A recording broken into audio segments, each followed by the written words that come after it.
কষ্ট করে পরীক্ষার জন্য প্রিপারেশন নিলেন আপনি কয়েক মাস, কিন্তু ফলাফল যখন ভালো হয় তখন একটা আনন্দ আছে না নাই?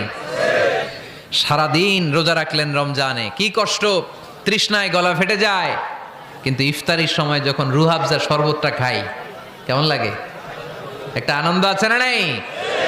এজন্য আল্লাহ বললেন فإن مع العسر يسرا إن مع العسر يسرا। ও নবী, কষ্টের দিন মক্কায় অল্প কিছু দিন, মদিনাতে আনন্দের দিন অপেক্ষা করছে। আমাদের জীবনে যদি দুঃখ কষ্ট আসে আমরা ধৈর্য ধরবো, তাওয়াক্কুল করবো একজনের উপর, তিনি কে? কারণ আমরা বিশ্বাস করি কষ্টের দিন এটা চিরকালের জন্য নয়, সামনে আনন্দের দিন আমাদের জন্য সেট করে রেখেছে কে? তাহলে আমরা সূরাতুল ইনশিরাহ থেকে 3টা নেয়ামতের বর্ণনা শুনলাম, বিশ্বনবীকে কি সান্ত্বনা দেয়া হলো সেটা শুনলাম। এবার 2টা গাইডলাইন শুনে তাফসীর আমরা শেষ